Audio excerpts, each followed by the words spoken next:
This is Beneath the Crushing Sky by Zorina, another entry in the 4th annual Spooktober Visual Novel Jam. A game about a woman named Pollyanna who just killed someone, and she's now stranded in the middle of the desert.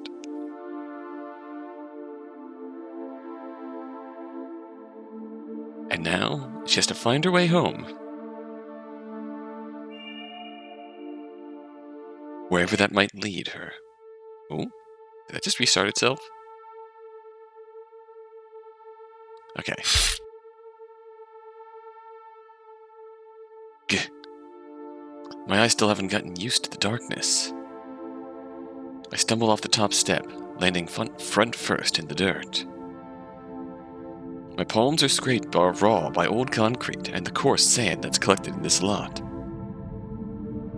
I stay there on my hands and knees for a long time, lungs burning as I try to get my breath back. I can feel the blood on the back of my neck start to thicken in the cool night air. And that behind me, the sky probably looks beautiful. There's no light pollution out here, so the stars would look great. But I won't turn around. Why am I even thinking about light pollution right now? I didn't come out here to stargaze. I didn't come out here for anything. I can't tell how long it takes me to get my bearings again. Once I know I'm not going to collapse, I shakily stand up. I feel like shit. I probably look like shit, too. But I can take care of that later. I need to find a way to get home. She has been through the ringer. Just by the look of that one sprite alone. She has been through some kind of hell. The lights in the truck lit this building up while we were pulling in, so I know it's a gas station. It looked like it had been empty for years, though. I suppose if I keep walking down the way we came, I'll eventually reach a place with people in it. But how long will that take? I don't even remember how long we've been driving.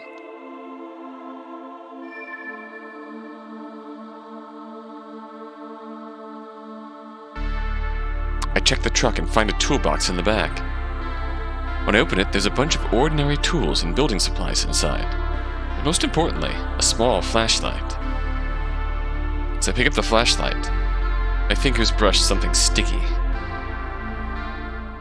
Underneath the flashlight is a severed ear. Oh! Oh! Eeh! I scream and scramble backwards, almost falling out of the truck. My face prickles with heat. Am I crying? I stare at the bed of the truck, heaving. Liquid falls onto the surface, pooling into the crevices of the textured panels. I can't tell if it's tears or vomit. I crawl out on my hands and knees, trying not to think about it, but the image is still clear in my mind. It had an earring on it. Fuck. I should have known the moment he drove up to me. He was asking too many questions. He asked me about my fucking family and shit. Who does that? He was probably trying to find out whether I had anyone who would miss me or not. That must be how he got Earring Girl. I hope she had someone who missed her. I might as well check the gas station. Maybe they have some water, at least.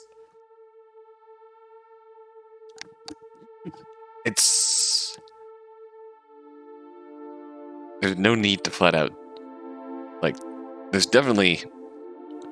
We know enough from that conversation to have a general idea of how we ended up in this situation. Just from one severed ear and a few questions.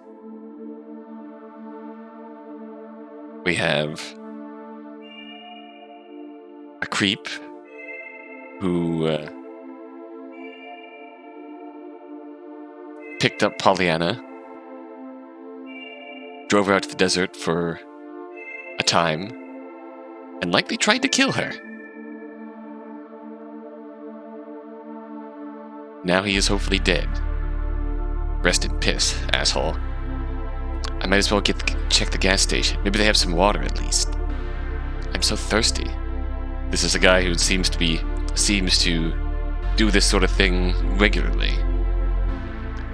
Hence the questions, hence trying to pick up the sorts of girls who don't have anyone who would miss them. I Heading to the gas station. Bits of rock crunch under my feet. I hope there isn't any broken glass. Like I expected, it's totally wrecked. If there was ever anything useful in here, it was stolen ages ago. It stinks in here. I don't want to go further, but the front area is clearly a lost cause. I open all the doors to find the office, the restroom, and eventually the stockroom.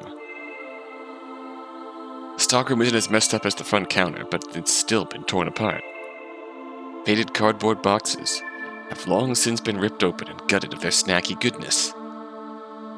I think there are even a few discounted brands here. I squeeze through the racks of products to find the drink storage. Those have been ransacked too, but there's still stuff lying around. I pick up a sealed sports drink and see that it's cloudy and gross inside. Gee, I wonder why nobody took these. What a mystery. Near the back, I find what I'm looking for. There are a couple of cases of bottled water stacked on the wire shelves. Some have been taken, but the rest are still sitting there, covered by a thin layer of dust.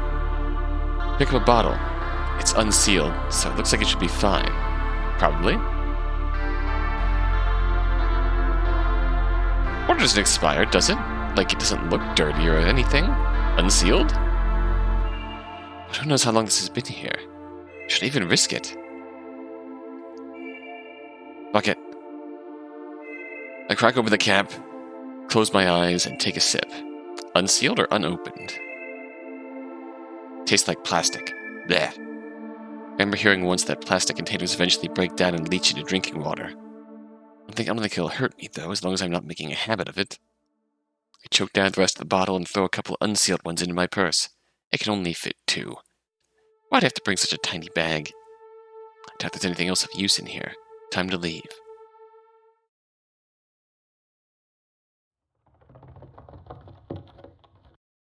What was that sound? Oh? Without even thinking, I've stopped in my tracks. My heart thumps in my chest.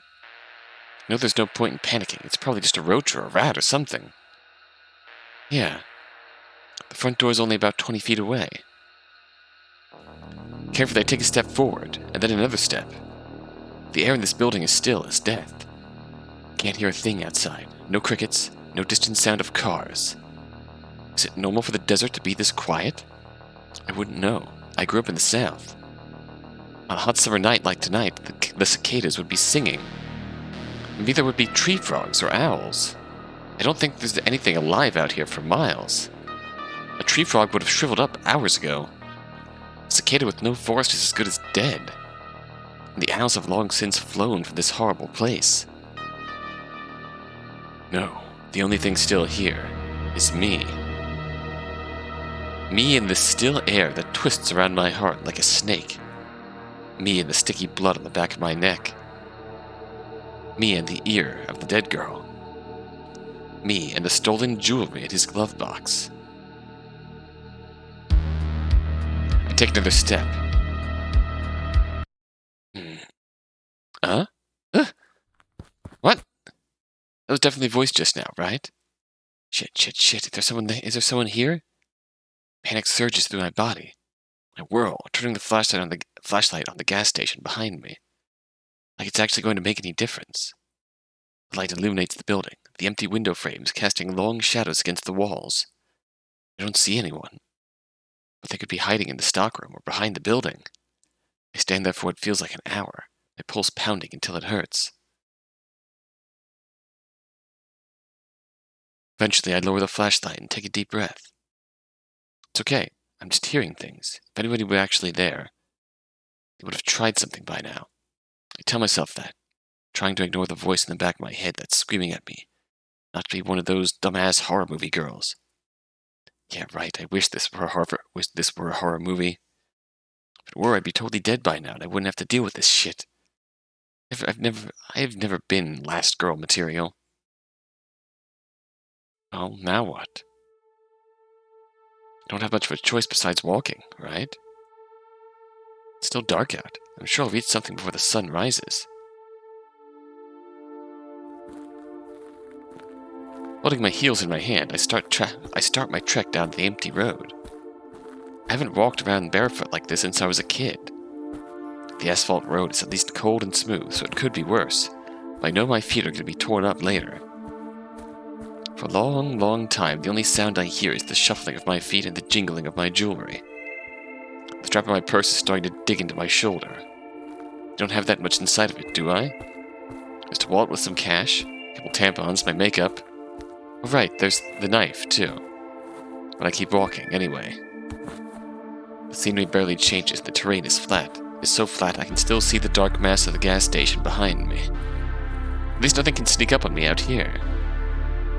It's so flat you can see for miles either direction, even in the dark. I want to believe that. I really do. Distantly, a coyote howls before being abruptly silenced.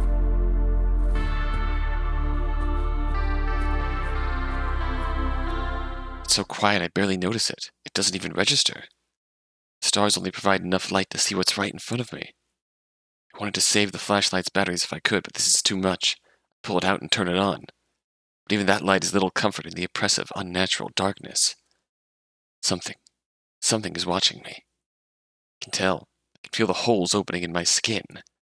I know what will happen to me if I keep going. I stop in my tracks. This wind blows against my skin, sticky with sweat and blood. Ooh.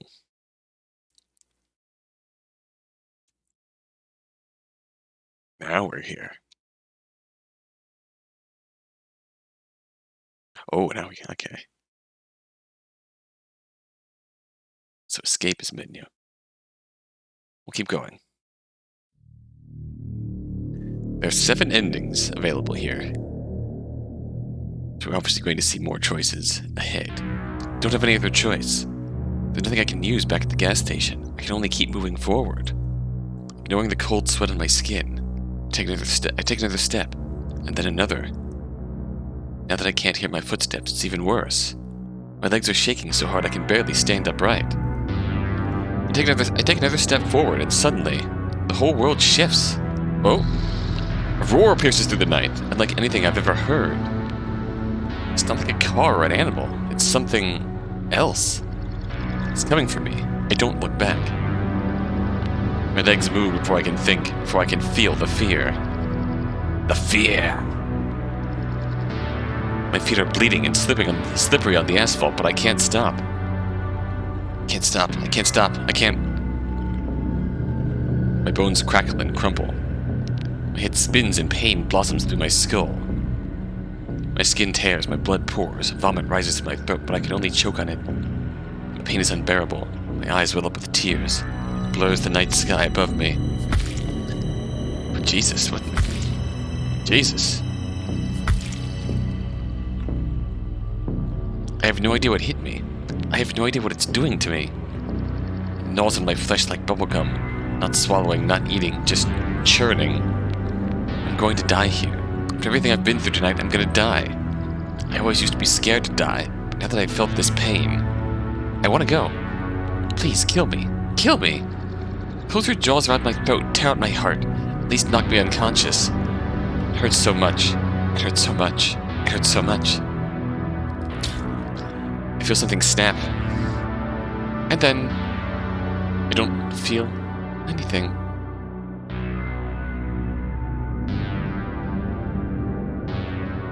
And the beast.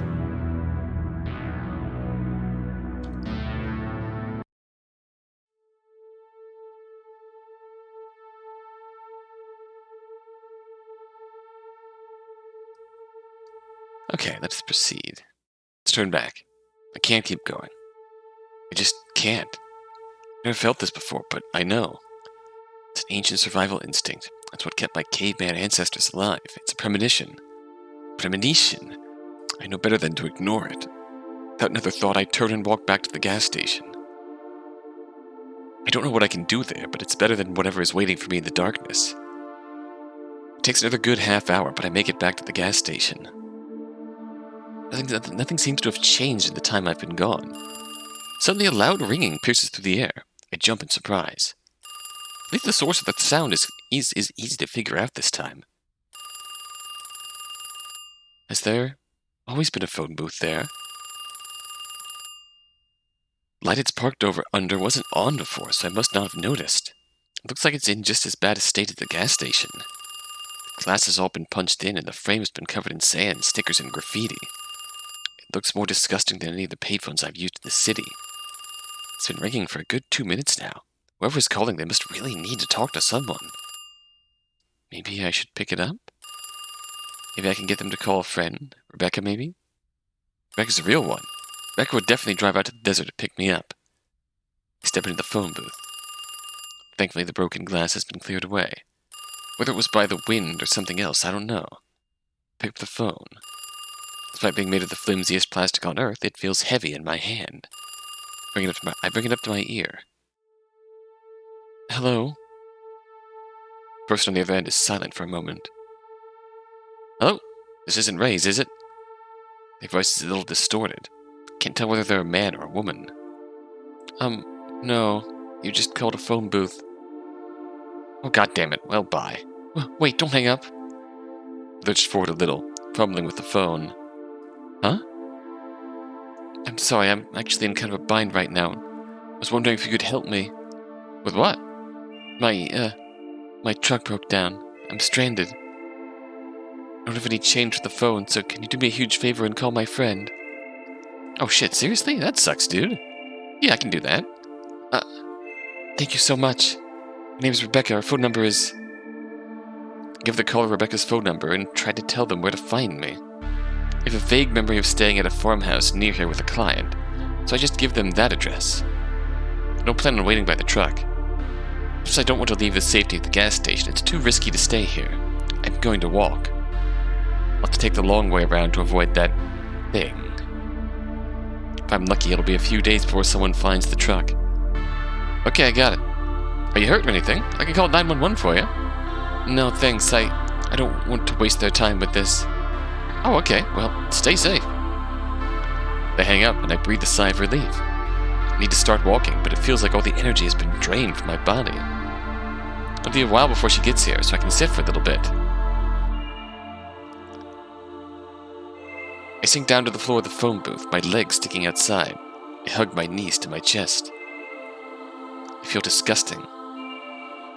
Covered in sweat, dirt, vomit, blood. Why can't these bodily fluids stay where they belong? My clothes are a mess, too. My pantyhose have giant holes torn in them. I'm pretty sure he broke my bra in the struggle. At least it was a cheap one. I'm glad I kept this knife, but I'll have to think for a place to get rid of it now.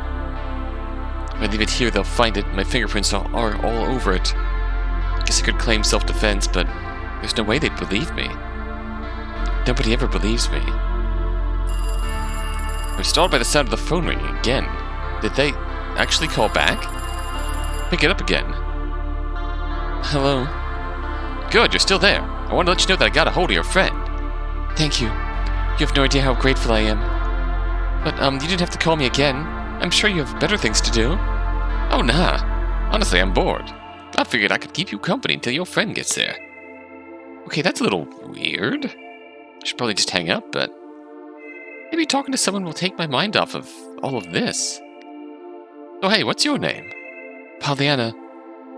It's a fake name, of course. I'll have to think of a new one now, anyway. Like the kids' book? No way that's real. You're right, it's not. A friend of mine said I remind her of her because I wear pigtails. But Pollyanna doesn't have pigtails.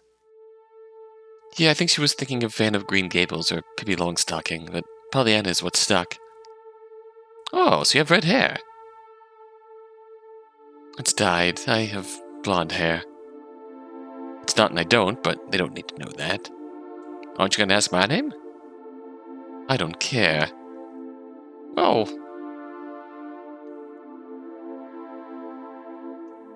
What could go wrong? Well, you can call me Jay. That's fair. A breeze blows through the phone booth, sifting the sand around my feet. So, Pollyanna, what do you do for a living? Stuff. Ah, I see. Well, obviously we're having a very bad time, so we're not going to broach that conversation with someone who we don't know how they'll react to our actual profession. I majored in stuff when I went to college, and I also mattered in things. We have a lot in common. It's such a dumb joke I can't help but chuckle. Hey, I gotcha. Not because it was funny. I'm laughing at you, not with you. Whatever, I'm still taking it as a victory. I actually work at a call center. You work at a call center, and you're still voluntarily calling strangers on the phone. Hey, I like talking on the phone. It's hard to talk to people face to face sometimes, you know? With phone calls, you can just take everyone at their word. I don't have to hear all that horrible things they think. Hmm? I don't get it, but if it works for you. I can hear them moving in the background. The sound echoes a little, like they're in a big empty room. Hey, sorry this is too nosy, but are you okay? Huh? Of course I am. No, I mean, you sound kind of down. I look at the ceiling of the phone booth, but it might as well not be there. A starry night sky surrounds it. A tiny island in a sea of oppressive space. It feels like I'm a diver in a deep-sea bell. I have to depend on this flimsy little cage to hold together, or the pressure will crush me to death. I'm weightless and formless, and nothing I've done tonight matters in the grand scheme of things. The girls who own that jewelry will never come back. Things will never get better. This might be the worst night of my life, and I don't think I can take it much longer.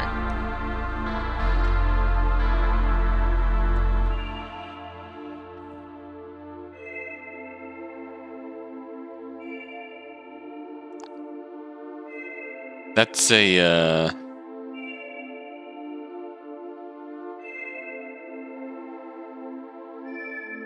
let's see. Oh, trying to think.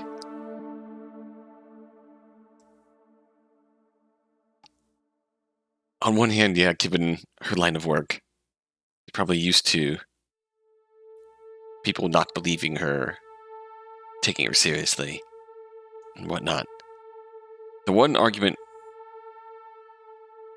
against that, but is that you got someone else's ear in this man's toolbox, which would go a long way to supporting your argument of self-defense. But then again, depending on how long he's been doing this, he's probably been burned countless times before, and thus has good reason to not want to get the authorities involved. Good reason to believe that they wouldn't take her story seriously. This might be the worst night of my life, and I don't think I can take it much longer. I want to scream and cry and curse this fucking hell of a world.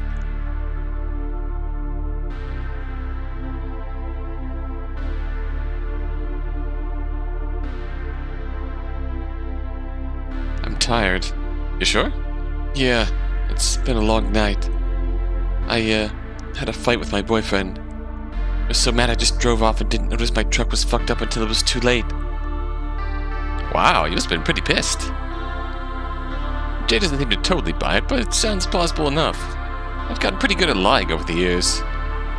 Suddenly a gust of wind sends sand flying right into my face. I sputter and flail, trying to clear my eyes. What happened? Just sand. I hate the fucking desert. Are you new around here? Deserts do tend to be pretty sandy. Kind of. I'm from the southeast. I'm used to swampier climates. Wow, you must be miserable. I do have to use a lot more moisturizer than before, which is a pain. It's not all bad though, right? The desert can be pretty in its own way. I guess so.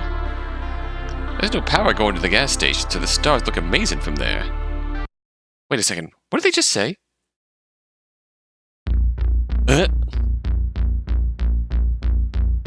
Hello, Pollyanna.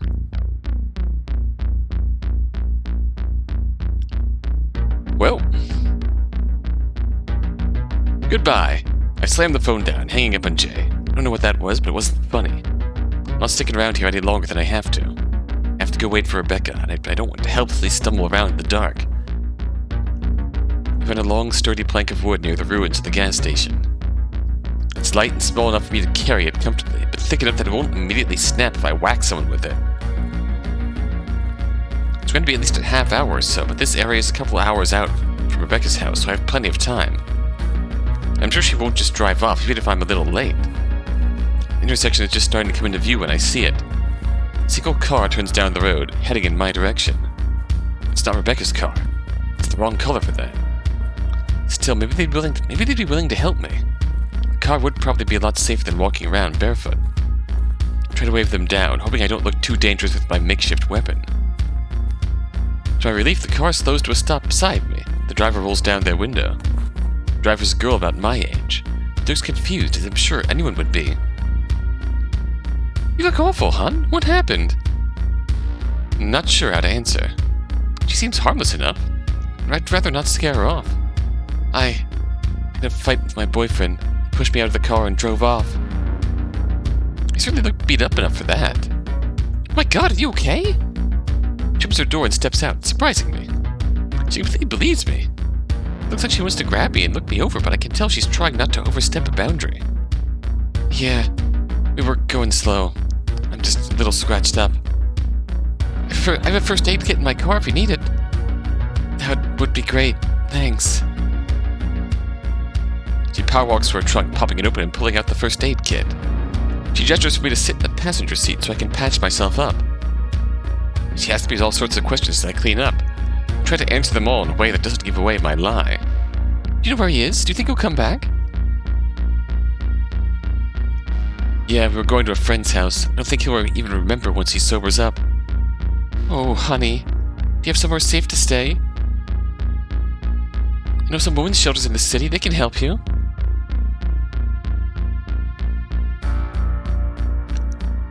Yeah, my friend is going to pick me up down there.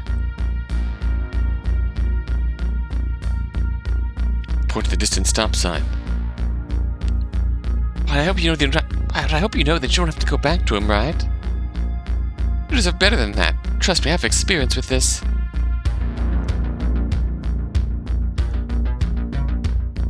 Yeah, I know. I'm dumping his ass. He's a piece of shit.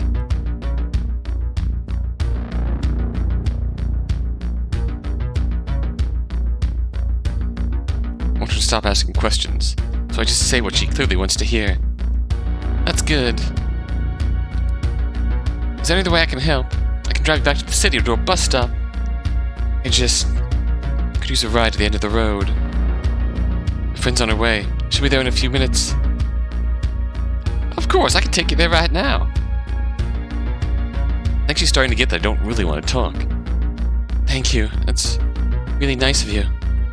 No, I should be more skeptical. Wouldn't anyone else be? She's clearly the only other person in this car. A few personal items are lying around in the back. It looks clean and just normal.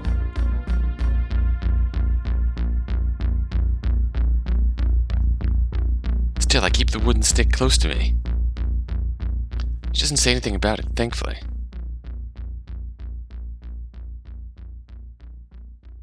I immediately feel relief when she turns on the car, and I'm blasted in the face by air conditioning. Amazing how something so small can lift your mood. She turns the car and starts driving back to the intersection.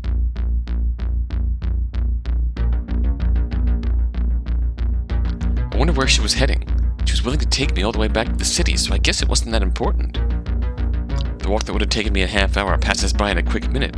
The driver turns to me and asks me something. Hey, can you pass me that water in the side pocket? I reach down and grab an unopened bottle of water. It looks old, and it's a little dusty. I feel like I've seen this brand before. Wasn't it discontinued a few years ago? Were you the... My heart leaps up into my throat. Uh-oh. Suddenly the car lurches to a stop as the woman screams. Startled, I sit back up to see what's happening. There's a man there. At least I think it's a man. Despite being caught up in the headlights, I can't make out any of its features. One thing is certain. He's staring straight at us. What the hell is that thing? I can't stay here. I have to run. I burst out of the car, running as fast as I can towards the gas station. I heard the woman open her own car door and call after me, and then... Oh, Jesus! I look back, heart bursting out of my chest. Their silhouettes are clear against the headlights. He's attacking her. The long blade of his knife occasionally glinting as it catches the light. With each stab, she screams out, her dark form squirming and twisting. She's getting weaker, her legs faltering, her body slumping against the body of the car. Jesus Christ! Jesus Christmas! You're talking about Last Girl Syndrome, but you are in a horror movie now, my dear. Help! Can't abandon her, not after everything she did to help me. I grip the wooden stick I found in charge, raising it above my head. Cuts through the air as I swing, crashing into his head with a satisfying thunk. The man stumbles, his knife clattering to the ground. The woman collapses with a sob, grabbing for the weapon even as she clutches at her wounds. Get the fuck away from her! The man shakes off my attack way too quickly. Can't make out his eyes, but he's glaring at me. With a screech, I reel back and bring my weapon down on him once more. I bash and bash and bash, feeling each strike vibrate through my arms. He somehow stays standing, even as splinters dig into my palm, even as I feel his skin and bones give, even as his blood flies through the air. It splatters against my face, searing hot. A new coat of paint to cover what's left of that man's blood. I just am about to strike one more time. Ooh! I feel something split my skin and slide into my ribs. I cry out, dropping my club and falling to the ground. Shaking, I reach back to grope at my side. The handle of a knife is sticking out of me. A man's knife, the one the woman picked up. When I look up, I see them both standing there, looking down at me. Huh? They don't look like attacker and victim anymore. How did I not notice? But no. That was real. She's really bleeding. She's clutching something to her stomach. I can see the bits of yellow fat where her skin's been sliced. Slippery ropes of her intestines are twisting around her arm. Oh, diggity. So why? Why? Why? They say nothing. It's like I'm so far beneath them, I don't even deserve an explanation. The woman bends down and wrenches the knife from my side. It tears a wider hole in my body. As the blood gushes out, I don't even have the strength to scream. I just let out a weak sob and fall over. Blood pools under my trembling body. I hear the car doors open and close. I hear the engine start up. And then... Oh, we're getting run over. Oh, God. I hear the dirt crunching under the tires as they back up over my head.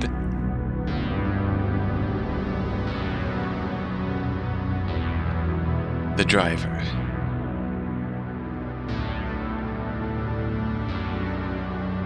Whew.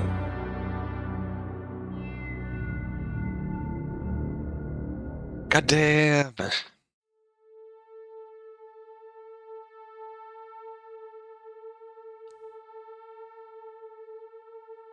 That hurt like hell. Okay, let's keep running. Leave her to die. I'm sorry, I can't do it. I'm too scared. What if she's faking it? What if they're together? Now that I think about it, it's super suspicious that she turned up when she did. That's it, she's definitely acting. Whimpering, I back away from the seat before turning and sprinting away. If you're faking, at least I can use this time to get away. I'd run and run and run. Past the gas station, out into the desert, the opposite direction this time. Keep going until my lungs are ready to burst. Eventually I slip with the blood from my torn up feet. I pitch forward, barely catching myself. My palms scrape against the asphalt. I don't have the time to recover. I look behind me as I scramble to my feet. Nothing's there. The gas station isn't even in sight anymore. And there are no human figures for miles around. I've escaped? No, he still has her car. He could catch up to me if he really wanted to. I have to keep moving. I can't go as fast as before, but I continue limping along. The silence is my only companion for the next several hours. Never hear the roar of the engine, or the screams of that woman. Eventually I realize that I'm finally safe. He's not coming after me. Whatever he wanted, he already got.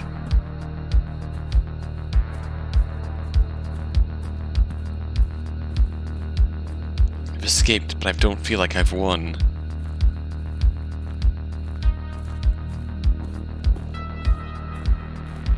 The screams keep ringing in my head. Every step makes me feel like gravity is pressing down on me.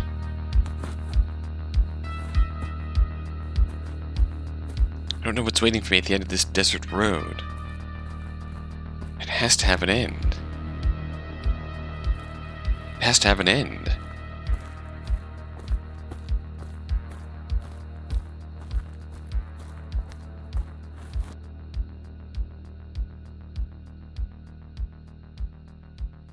Coward end. We run, and we're haunted forever. Even if we live.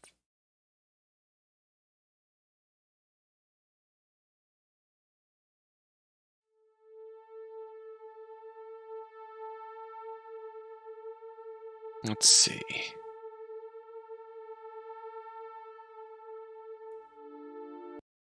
Back up to here. Who are you? Jay hangs up the phone. Oh shit. He's deeply wrong about this. I can't stay here. I'm not walking through the dark with nothing to protect me. I don't care how much evidence I leave behind, I'm gonna have to take the truck. Oh boy. Truck at the same side I left it. His body is still there, growing colder by the minute. I'm trying to look too closely at him. It was easier to ignore when my eyes weren't adjusted to the dark. I circle around to the driver's side, open the door, and pull him out of his seat. Gravity does most of the work, and the body lands on the ground with a dead thud. I drag him a little further so he won't get caught under the wheels, and then crawl into the driver's seat. I can feel the blood sticking to my legs as I sit down. It's disgusting. I don't have the time to think about that. Turn the keys that are still in the ignition and back off the lot, leaving the gas station behind. For a few minutes I drive in silence, my thoughts churning in my mind. What should I do now? Can't keep this truck. I should abandon it as soon as I can. Once I'm out of the desert, I'll leave it in an empty lot somewhere. After that, I guess I'll leave. There's no way I can stay in the city after this. I'll hitchhike my way somewhere else. I could go west. I've always wanted to see California. Maybe I could get a job as an actress. My mouth twitches, but it's not funny enough to actually laugh. I'd rather not go up north. It'll be too cold during the winter. Maybe someplace like New York would be okay? I took a trip there once when I was in middle school, before my life went to shit. It was amazing. It was the first time I'd ever been surrounded by so much culture and art and interesting people. It's not like I wanted to be famous or anything. I just wanted a normal job, cute little apartment, a cat. I guess that was too much to ask. No matter where I go, I have to forget this ever happened. I'll clean up my act. Get a decent job. I'll never get involved with people like that again. Will I really be able to do that? That's what I'm thinking about when I notice the figure standing in the road. There's a man there. At least I think it's a man. Despite being caught in the headlights, I can't make out any of his features. One thing is certain. He's staring straight at me. My heart pounds. I break out into a cold sweat. The hairs on the back of my neck stand up so sharply, it's almost painful. This is it. This is the thing that's been watching me. This thing that talked to me on the telephone.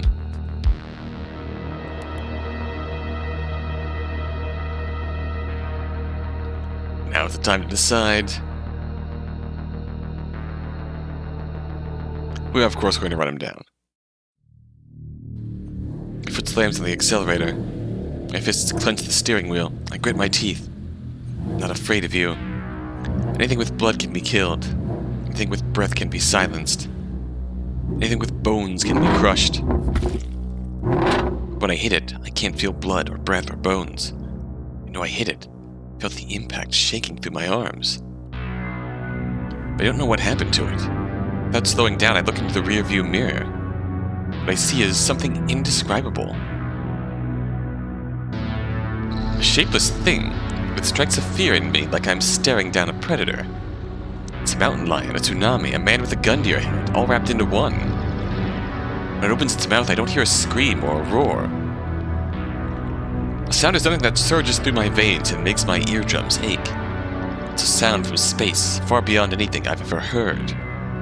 I know it could chase me down if it wanted to, but it doesn't. It watches me drive away, picking up pieces of itself off the ground.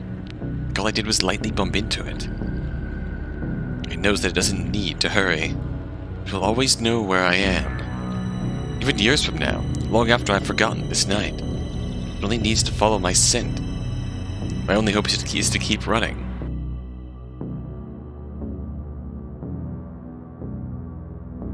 Survivor.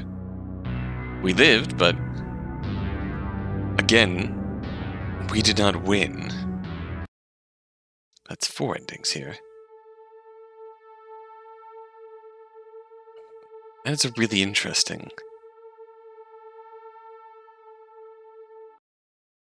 First, let's stop the car. Slam my foot on the brakes, wincing as they screech. Truck lurches to a stop only a few feet away from the figure. It's stupid. Everything in me is screaming to ignore it, to just run over it. You've already killed someone tonight. What's one more person? I think of the way his blood burst out of his neck, and I just feel sick. Crazy, I'm going crazy. There's no way this person is Jay. Where would they even call from? This person is innocent, a stranger, stranded in the desert, the same as me. They have nothing to do with it. Then I look up and I know that I've made a terrible mistake. The thing in front of me is not a human. One of the truck crumples beneath its first strike. Oh god. Its second shatters the windshield. I scream and kick the door open, leaping into the road. Like it's going to make any difference. I'm paralyzed by the sight of it. The pure predator, something so beyond primal I can't even counter my ancient survival instincts. There's no fighting or flying. There's nothing left for me. This is the end of the road. Oh! It opens what must be its mouth. A sound so terrible rings out, it only takes a second for my eardrums to pop. Despite the pain, I'm most relieved. I don't have to hear it anymore. Its body has grown so rapidly it stretches beyond the horizon. Oh, that's concerning. A twisting, terrible mass blots out the starry sky. I feel tears stream down my face. My mouth is open. I think I'm screaming. The crushing weight of the sky bears down on me, breaking and splintering my bones, my eyes filling with liquids that aren't just tears. Vomit fills my lungs, and I realize that it's because there's no way for it to leave my mouth. It hurts. It hurts, it hurts, it hurts, it hurts, it hurts, it hurts, it hurts, it hurts, it hurts. It hurts, it hurts, it hurts, it hurts, it hurts, it hurts, it hurts, it hurts, it hurts, hurts, hurts. But as I begin to lose consciousness, my fear starts to drain as well. This is the natural order of things. Some creatures are predators, and some are prey. I was just unlucky. I was born as prey.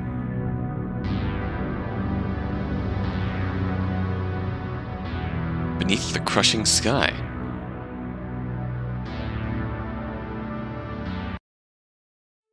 Wow. The title drop ending. That's really concerning. And that of all things is the title drop ending.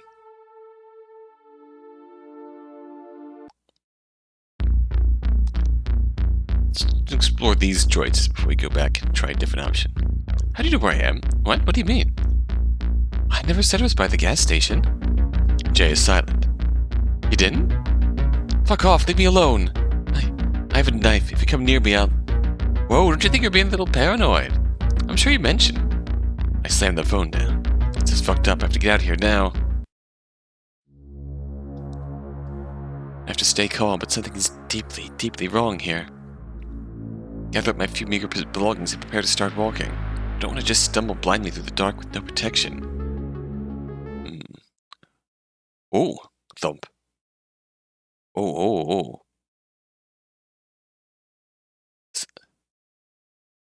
Sound of a car door opening makes my blood run cold. That can't be what I think it is, can it? Back away from the building, my gaze snapping to the truck I arrived in. It looks the same. Only the passenger side door that I crawled out of is open. I swallow and try to take a deep breath, placing my palm against my frantically beating heart. It's okay, there's nobody there. Something just fell over, I bet. I should go over the truck one more time, just in case there's something I could use. Something I should hide. I step gingerly up to the passenger's side, carefully avoiding the debris around it and the vomit from earlier. When I know I've made it to the truck, I look up. Oh, the blood is still there, congealing on the leather driver's seat. The body's gone. Body's gone. Get the shot. Go! Good. It takes a moment for me to realize what's happening. My head is throbbing. Something wet is flowing down my face. It smells like metal. All I can see is the night sky. It must be on my back. I feel him grab my leg. His rough, giant hands almost crushed my ankle. Oh God! It starts to drag me along the ground. Compared to the pain in my head, the pebbles scraping against my skin are almost soothing. I'm so tired. So tired of fighting. I close my eyes. I hope that the next time I open them, I'm somewhere else. Somewhere far, far away from here. Stalking corpse. Thank God that did not go any farther than it did. It is awful. I'm so sorry.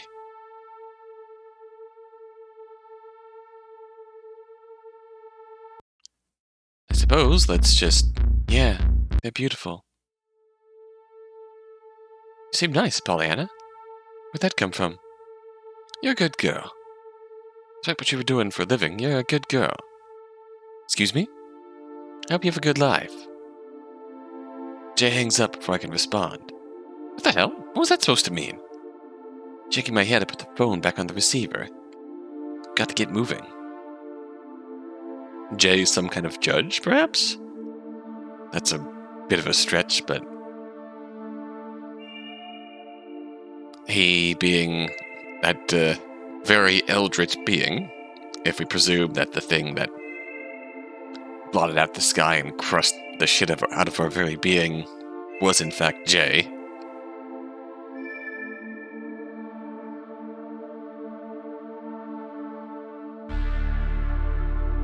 I'm not out of the woods yet. I have to meet up with Rebecca. I should get going. I don't want to just stumble around helplessly in the dark. Okay, plank of wood, and a long sturdy plank of wood near the ruins of the gas station. Alright. The flashlight I found is a big help. Gradually I feel that oppressive weight I've been under begin to lift. Even starting to hear crickets. The distant howls of coyotes. The old water I found at the gas station is gross, but at least I won't dry out. It's uncomfortable to walk like this. My thighs are chafing and my feet hurt. I'll probably have some pretty bad scrapes and bruises tomorrow. But the night really is beautiful. Even if I do get caught, even if I go to jail, I suppose there are worse ways to spend my last free moments. Oh. After about half an hour, I make it to the farmhouse. Rebecca shows up an hour later. She's nearly in tears. I can tell she was worried sick about me. I don't tell her what happened. She doesn't ask. A few weeks from now, some vandals will discover the truck and the body. There'll be a long investigation and they'll find out what he's done. Maybe they'll close some cold cases. Some families will finally know what happened to their daughters, their girlfriends, their sisters, their friends. I won't be around for that. I'll be long, long gone. I'm not an optimist or anything. I don't hold any high hopes about turning my life around. I'll never be a successful businesswoman. I'll never own a restaurant or a boutique or a bookstore. But I'm alive. And that's enough. That'll always be enough. It'll always be a struggle, but... And, Pollyanna, if there's a true ending to this game, it's gotta be this. Just have a bit more to explore, but there's something that we can call a true ending here. It has to be this. So we died here. Aren't you gonna ask my name? I don't care. Ooh, harsh. Look, I've had a long night. We're never gonna speak again. I just gave you a fake name. Do you really want me to know yours? Touché, but you can call me Jay. That's fair. Okay, so that's not much of a difference, but...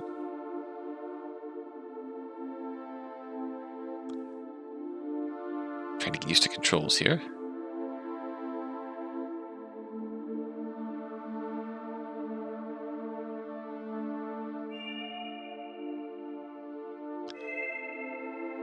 You wouldn't get it. Oh, don't be like that. I promise, whatever you're going through, I've been through it too. I doubt it. Oh. That doesn't seem to change much.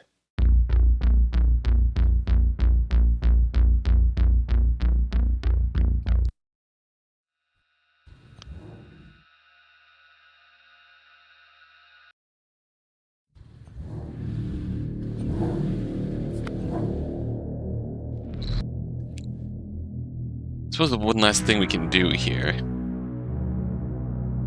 is confess.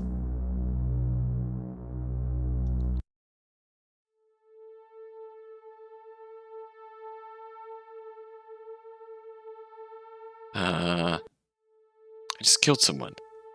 What was the other one? No, I'm serious. It was in self-defense, though. I don't believe you. I stabbed him in the throat with my knife. I hit an artery and he bled out right in front of me. Even if that were true, why are you telling me? I don't know. You just want me to hang up. You don't want to talk to me. Well, yeah, but I really did kill him. Right. And I'm betting he was also a serial killer. He had a bunch of trophies lying around. Jewelry and shit. They always take the jewelry. What is that supposed to mean? Okay, so it doesn't really change much.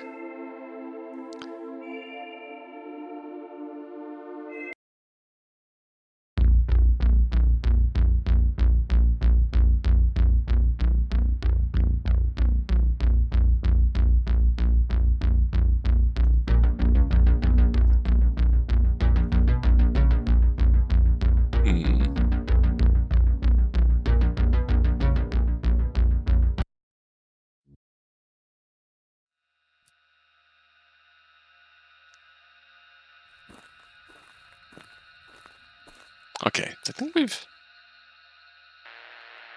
think we've seen everything there is to see.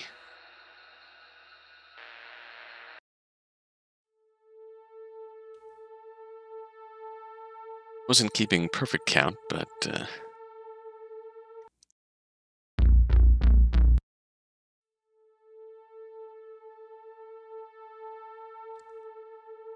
if we say we got one ending early on, killed by the beast. One ending, 3. Hanging Up gives us the 2 car endings. Who Are You gives us the 2 truck endings. I Know Where I Am gives us the ending where our victim comes back to life and kills us. And just not engaging our paranoia. Or at least fighting it off. Doesn't provoke the being. And we get a chance to meet up with our friend Rebecca and move on with our life.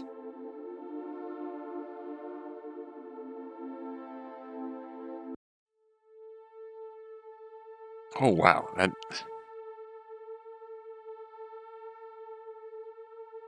we'll leave off here.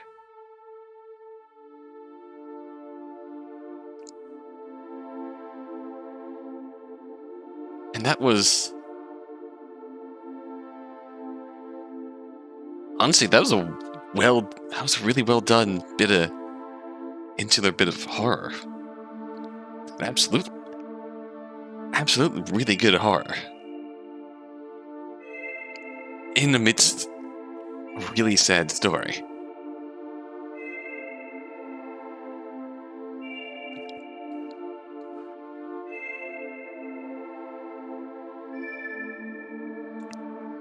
And I just...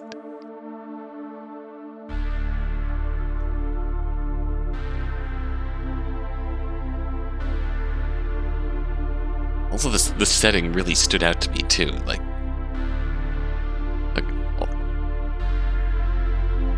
just the one thing I couldn't shake off the more we got to the impression of this J figure roaming in the night in the desert. Some indescribable desert horror. And it gives me vibes of, you ever listen to the Welcome to Night Vale adjacent Alice Isn't Dead? Just talking to him over the phone. And then seeing what he's obviously capable of. Reminds me of the Thistlemen. It's that creepy, unearthly, like, vagabond-like old dudes.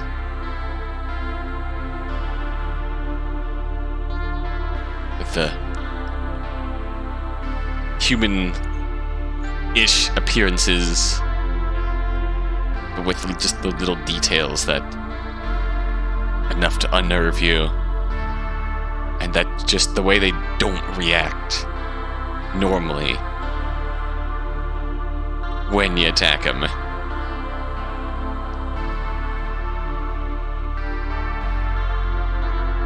Just setting and the impression that the J figure is giving off is, I think, gives me vibes of that.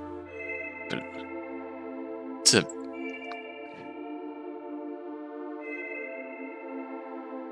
really sad story, tinged with a really, really good horror story in the midst of it. The worst night of Pollyanna's life, which obviously isn't in a place that she'd like it to be from the outset. But,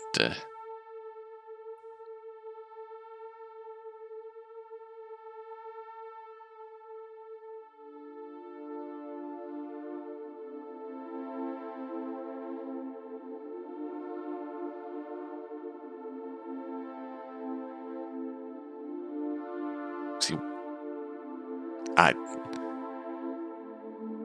the sentence I wanted to say there just completely got stuck in the back of my head, so we'll sign off here. Just really leave back off with Pollyanna, looking up at the desert sky. We can only hope that, in some shape or form,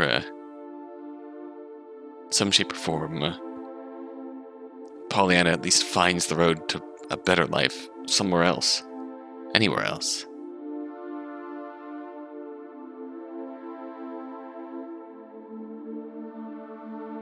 Because damn, she deserves that. That again. How'd I do that?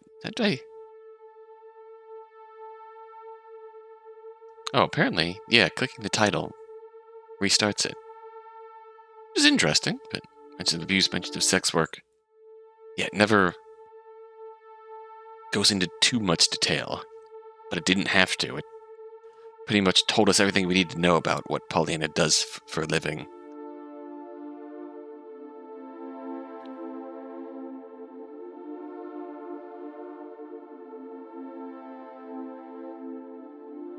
It handled that in a really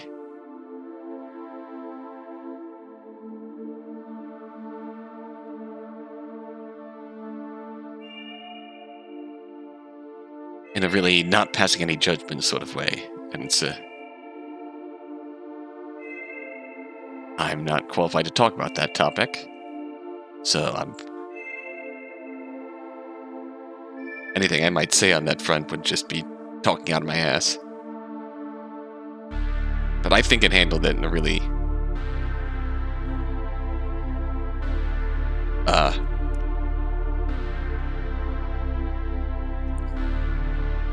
subtle way. A really effective way.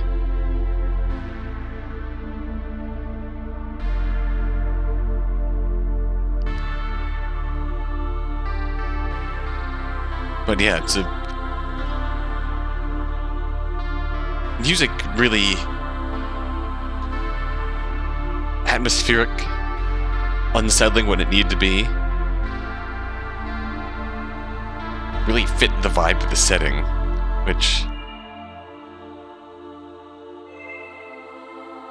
The art and the backgrounds were also really pretty in their own way.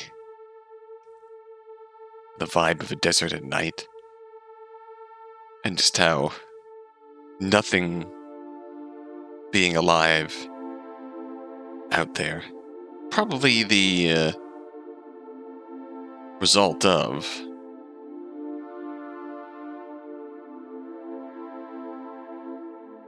this horrifying eldritch being out here. But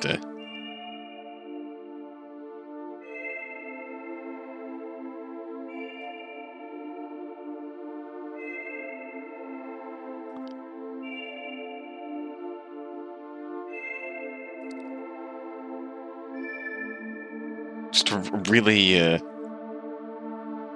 I had to describe it in a sentence or two, in the end, it's a really unsettling eldritch horror story.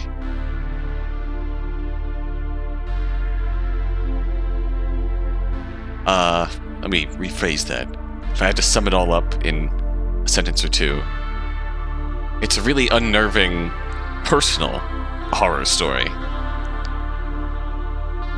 dropped into a really unsettling eldritch horror story in the span of a single night, in the span of a few hours, hell, even. And just really well done for such a condensed one-night horror game. It handled both the personal horror that Pollyanna went through and the eldritch horror that she found herself trapped in really well. And I really enjoyed that. I hope you did too. Thanks so much for watching, and I'll see you in the next one. Until then.